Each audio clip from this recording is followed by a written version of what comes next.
Get this out of the way. It's the highest scoring game ever in Bramlage Coliseum history. The previous mark was 184. So we'll get that out of the way. In 1992. So whoever wants to go first on the, go ahead. PJ, what will stick out to you more? That you guys were able to build the 25-point lead, or that you kind of lost it towards the end? I would say the way we built it. I think the first half we came out like real strong. Everybody was hitting shots. So we was locked in on defense. I said we got comfortable midway second half. Kudos to them. They hit some tough shots, I'm not going to lie. But at the end of the day, we came out with the win. Nate, would you attribute that comeback to more of them knocking down those shots, or did your defense kind of lose its way a little bit? I would say kind of both. I mean, we kind of let up off on the defensive end, but then at the same time, they hit some very tough shots that you just got to hats off to them for that. PJ, I could hear you not all that satisfied with your turnover count there. What was just going wrong in that area today? I think it was a couple calls. I think like it was two offensive or three offensive fouls. I just gotta be better. I mean, it won't happen again. But at the end of the day, I'm not really mad about that. I'm glad we won. On those the 3-point shots you got called on, were you trying to draw a foul there, or was that just incidental stuff? Walk me through that. No, I was just shooting. I think he kind of invaded my space, but they said I was kind of kicking my leg out. I just watch it on film and just be more careful with it if that's the case. And Nate, what's it like to be in a part of that game like that, where one team's red hot in the first half and then it flips to the other side? It's kind of like nerve-wracking because you know like how good you guys could be or was at the beginning of the first half, and how it should have you should have had let it going on in the second half. Should have kept our as they say, keep our foot on the gas pedal basically, and we kind of let off. So getting in that moment where they're just hitting every shot, you just know the momentum's on their side.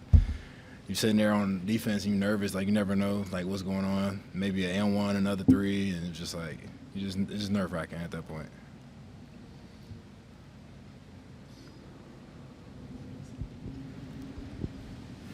PJ, there in the first half, you hadn't scored yet until that three-pointer to give you guys 40. Just how impressed were you by the collective offense when you've been used to being the one scoring at your previous stops?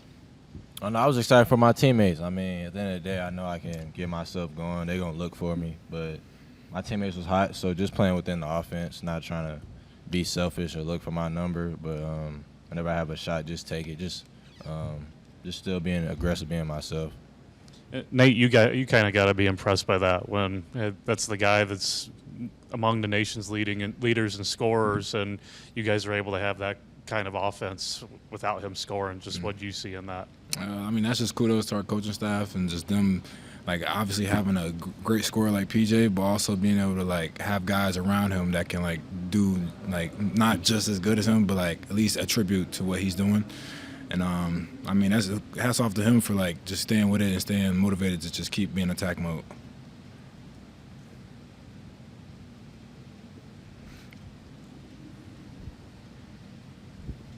Khamari, is that the best you've felt like the front court you and Buka have played so far this season? Without a doubt. And it's very exciting because we both know, and really with the whole front court, including Moby and Elias, that we have a lot more levels to get to. What is the best version of Buka and his best version of basketball, what he can give to you guys? Oh, man, his best version is special. I mean, he's had days at practice where his motor's running. He's very active, getting hands on every ball. He's very hard for me to score on just because of his length. And then offensively, once he gets the ball down there, there's kind of nothing you could do when he's rolling.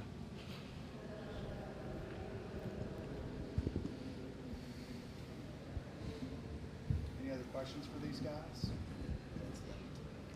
Okay. Thank you guys very much. Appreciate it.